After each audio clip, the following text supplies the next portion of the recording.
अर्थ जीवन मुक्त गीता वेदांत सार से ओतप्रोत अत्यंत लघु कलेवर वाली जीवन मुक्त गीता श्री दत्तात्रेय जी की रचना है, जिसमें अत्यंत संक्षिप्त पर सार गर्भित ढंग से सहज सुबोध दृष्टांतों द्वारा जीव तथा ब्रह्म के एकत्व का प्रतिपादन किया गया है।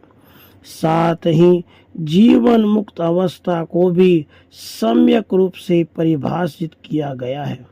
तो आइए जीवन मुक्त गीता का श्रवण करते हैं। अपने शरीर की आसक्ति का त्याग, देह बुद्धि का त्याग ही वस्तुतः जीवन मुक्ति है।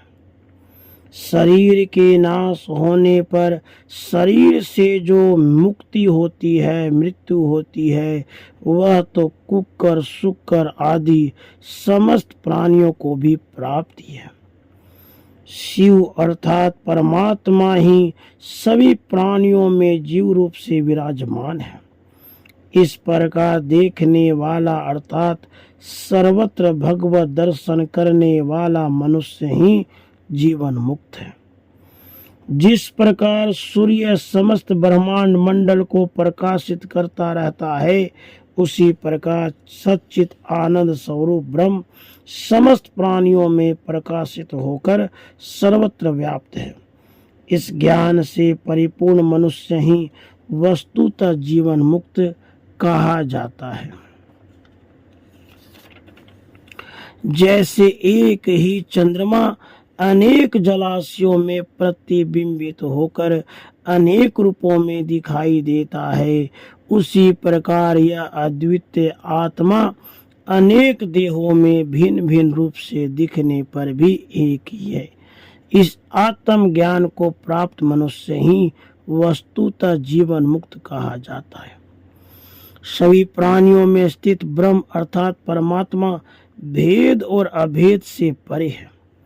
एक होने के कारण भेद से परे, अनेक रूपों में दिखने के कारण अभेद से परे है। इस प्रकार अद्वितीय परम तत्व को हर जगह व्याप्त देखने वाला मनुष्य ही जीवन मुक्त है। पृथ्वी, जल, अग्नि, वायु, आकाश, इन पंच तत्वों से बना यह शरीर ही क्षेत्र है और आकाश से परे अहंकार मैं ही क्षेत्रज्ञ अर्थात शरीर रूपी क्षेत्र को जानने वाला कहा जाता है। यह मैं अहंकार ही समस्त कर्मों का कर्ता और कर्म फलों का भोक्ता है, सच्चित आनंद स्वरूप आत्मा नहीं। इस ज्ञान को धारण करने वाला ही वस्तुतः जीवन मुक्त कहा जाता है। ध्यान से भरे एकाग्र चित्त वाला और कर्म इंद्रियों की हलचल से रहित अद्वितीय आत्म तत्व में लीन ज्ञान ही वस्तुतः जीवन मुक्त है। जो मनुष्य शोक और मोह से रहित होकर यथा प्राप्त शरीर धर्म का पालन करता हुआ कर्म करता रहता है और शुभ अशुभ के भेद से ऊपर उठ गया है, ऐसा ज्ञान ही वस्तुतः जीवन मुक्त है। शास्त्र विहित कर्म के अतिरिक्त जो अन्य कुछ नहीं जानता, कर्म को ब्रह्म स्वरूप जानता हुआ संपादित करता रहता है, वही वस्तुतः जीवन मुक्त है। सभी प्राणियों के हृदयाकाश में व्याप्त चिन्मय परमात्म तत्व को जो जानता है, वही वस्तुतः जीवन मुक्त कहा जाता है। प्राणियों में स्थित शिव स्वरूप जीवात्मा अनादि है और उसका नाश नहीं हो सकता। ऐसा जानकर जो सभी प्राणियों के प्रति वैर रहित हो जाता है, वही वस्तुतः जीवन मुक्त कहा जाता है। आत्मा ही गुरु रूप है, विश्व रूप है। इस चैतन्य आकाश को कुछ भी मलिन नहीं कर सकता। भूतकाल और वर्तमान दोनों ही काल में अंश होने से एक ही है, दो नहीं। जो ऐसा जानता है, वही वस्तुतः जीवन मुक्त कहा जाता है।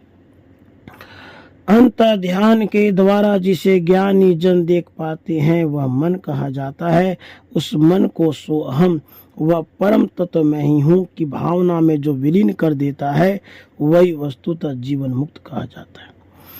उच्च ध्यान में स्थित होकर जिस चैतन्य का दर्शन योगी जन करते हैं, वह मन कहा जाता है। उस मन को शून्य, लय तथा विलय की प्रक्रिया से जो युक्त कर देता है वही वस्तुतः जीवन मुक्त कहा जाता है। मन को ध्यान से लय करके जो नित्य अभ्यास में लगा रहता है और जिसे यह ज्ञान हो गया है कि बंधन और मोक्ष दोनों को ही सत्ता वास्तविक नहीं है, ये सब माइक है, वही वस्तुतः जीवन मुक्त कहा जाता है। स्वभाव सिद्ध गुणों से रहित होकर ऊपर उठकर जो एकांत में मग्न रहता है वह ब्रह्म ज्ञान के रस का आनंद लेने वाला ही वस्तुतः जीवन मुक्त कहा जाता है। जो साधक अपने हृदय में उस परम तत्व का सो अहम हंस रूप से ध्यान करते हैं, अपने चित्त को उससे प्रकाशित करते हैं, वे जीवन मुक्त कहे जाते हैं। अपनी आत्मा को शिव शक्ति रूप परमात्म तत्व जानकर और अपने शरीर तथा ब्रह्मांड को समान जानता हुआ जो हृदय स्थित मोह को चिदाकाश में विलीन कर देता है वही वस्तुतः जीवन मुक्त कहा जाता है। जागृत, स्वप्न, सुषुप्ति और तुरीय अवस्था में रहते हुए भी जिसका मन सदा सोहम मैं वही परमात्म तत्व हूँ के भाव में मग्न रहता है वही वस्तुतः जीवन मुक्त कहा जाता है। मैं वही निराकार ब्रह्म हूँ, इसी सोहम ज्ञान धारा में जो उसी प्रकार निरंतर स्थित रहता है जैसे पिरोई गई मणिमाला में सूत्र निरंतर विद्यमान रहता है वही वस्तुतः जीवन मुक्त कहा जाता है।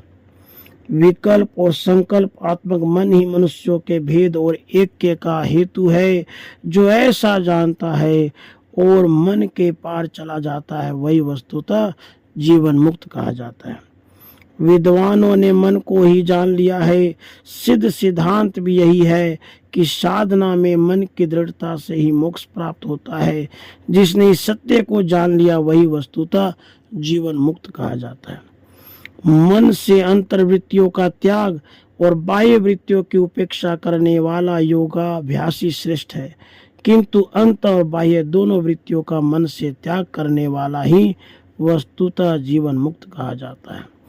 इति श्री दत्तात्रेय कृता जीवन मुक्त गीता संपूर्ण।